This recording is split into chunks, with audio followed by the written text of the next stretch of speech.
Bertemu kembali bersama saya, Laingan Purba, manusia purba yang hidup di zaman now. Dalam kesempatan ini kami coba mengajak kita berpikir sejenak untuk satu pertanyaan yang pernah mungkin kita dengar, dan pertanyaan ini pernah ditanyakan oleh siswa kepada saya sebagai guru agama Kristen. Tentu menjawab itu tidak juga saya harus buat jawaban guyon, tapi harus mempunyai makna kebenaran yang mendalam. Pertanyaannya begini, kalau Allah punya anak, siapakah bidannya?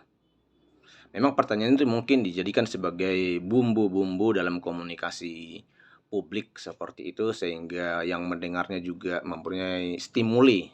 Mereka punya respon untuk menerima ceramah ataupun tujuan dalam komunikasi itu sendiri. Tapi kan guyon itu juga, atau mungkin pertanyaan itu mempunyai makna yang sangat mendasar buat iman Kristen juga, sehingga kami harus menjawab juga secara Kristiani. Yang pertama, dasar pertanyaan itu adalah mengingkari kalau Allah punya anak. So, bagaimana? Oke, kami akan coba membuat satu pendekatan dulu. Yesus pernah lahir ke bumi, sejarah mencatat itu. Baik kita dari sudut pandang Kristen maupun sejarah-sejarah Yahudi dan Romawi, sungguh ada bukti-bukti arkeologis, bukti-bukti historisnya. Kalau Yesus pernah lahir ke dunia dalam keadaan Maria belum menikah dengan Yusuf yang pada waktu itu masih bertunangan. Oke, ternyata mengandung dari Roh Kudus yang diberitakan oleh malaikat Gabriel sendiri. Nah, ketika dia lahir, ditanya kira-kira bapaknya siapa? Apakah kita berani berkata bahwa bapaknya adalah Yusuf? Kalau ada orang yang mengatakan seperti itu, berarti tidak mengerti kitab suci dan telah mengingkari kedaulatan Allah yang telah menjadikan dia sebagaimana Allah menciptakan Adam dari debu tanah, jadilah maka jadi. Demikian juga Allah menjadikan Yesus menjadi manusia yang datang ke dunia menggenapi janji-janjinya. Berarti jadilah maka jadi. Ya, apa yang tidak mungkin dalam pikiran manusia jadi mungkin bagi Allah, dicatat dalam Alkitab seperti itu. Siapakah bapaknya? Apakah Yusuf? Tentu tidak. Siapakah bapaknya? Berarti kita menjawab adalah bapaknya sebagai manusia, yang namanya manusia selalu menanyakan itu. Ketika para murid mengatakan, siapakah engkau? Katanya ada yang menjawab, anak Allah yang maha tinggi. Yesus tidak menyangkal hal itu. Yesus membenarkan hal itu. Bahkan kepada Petrus berkata, bukan engkau yang berkata-kata seperti itu. Oke, yang kedua, kenapa Yesus disebut anak Allah? Secara rohani memang dalam pendekatan terhadap agama Yahudi yang mengenal bahwa nubuat-nubuat para nabi dalam perjanjian lama tentang Mesias Al-Masih itu sendiri sering dikatakan dengan istilah anak Allah yang maha tinggi. Anak Allah. Sampai orang Yahudi mengatakan malaikat tidak pernah disebut sebagai anak-anak Allah, tapi dia disebut anak Allah yang menganggap kesetaraan itu sebenarnya dengan Allah. Ketika Yesus mengiyakan dia disebut sebagai anak Allah atau Al-Masih, genaplah ini, kata dia. Orang Yahudi apa responnya? Telah menyamakan dirinya dengan Allah. Memang konsekuensinya ketika Yesus mengakui atau menerima pernyataan itu sebagai anak Allah, apa respon orang Yahudi? Karena mengatakan Al-Masih itu adalah Allah sendiri yang memimpin umatnya sebagai raja atau gembala umat Israel. Oke. Ketika itu dikatakan, konsekuensinya bahwa dia anak Allah yang maha tinggi yang diperkatakan oleh orang-orang Yahudi.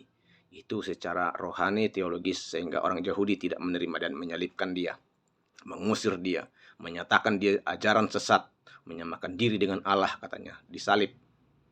Itu dari sudut pandang rohani bahwa dia disebut anak Allah karena telah menggenapi janji-janji yang telah dikatakan dalam perjanjian lama. So, sebenarnya Allah punya anak. Secara biologis bukan itu masalahnya. Ini di luar dari masalah-masalah biologis, tapi ada di sana dikatakan bahwa anak Allah itu adalah sebutan kemuliaan Allah memang. Yesus mengatakan Bapa lebih tinggi daripada aku dalam kitab Yohanes itu. Itu memang ada. Dia harus mengakui bahwa Allah Bapaknya itu lebih mulia daripada dia, lebih besar. Bapa lebih besar daripada aku. Yang mengutus lebih besar daripada aku. Tapi istilah anak Allah itu jelas sekali menunjukkan bahwa ada kedekatan yang bukan sekedar Bapa saya dengan saya anaknya, bukan seperti itu. Pun Daud mengatakan dalam Mazmur itu, seperti Bapa sayang anaknya, demikian Allah sayang kepada orang-orang yang takut akan Dia, yang mengasihi Dia. Nah, itu ada. Yesus, Daud juga mengatakan, berarti anak Allah menyebut ke sana. Nah, tapi yang disebut dengan anak Allah di sini bukan secara biologis, tapi Yesus mengatakan aku keluar dari Bapa.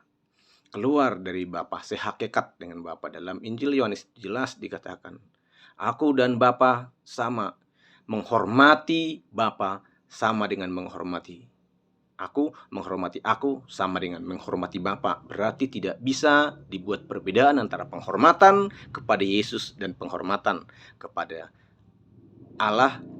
Yesus sebagai firman yang telah menjadi manusia, atau zat atau roh Allah yang keluar, katanya nih. Kata keluar ini juga tidak saya bisa pikirkan secara akali, tapi Yesus mengatakan pendekatan itu kepada kita. Aku keluar daripada Bapa. Ya, kalau kita berbicara Allah itu adalah roh, bagaimana keluar? Gak bisa sebenarnya. Tapi pendekatan itu dikatakan Yesus kepada kita yang di luar akal kita juga. Keluar, roh itu adalah satu kesatuan, bukan satu. Bumi ini keseluruhan dengan segala unsur-unsur di dalamnya adalah satu kesatuan. Saya sebagai manusia daging, bagaimana saya disebut dengan tanah? Gak bisa kita pikirkan. Tapi ketika saya mati nanti, saya kembali kepada tanah. Kalau kita berkata bagaimana tanah sama dengan daging, katanya, ya benar. Kalau pertanyaan kita hanya sebatas itu, ya bisa saja. Bagaimana Allah dengan Yesus?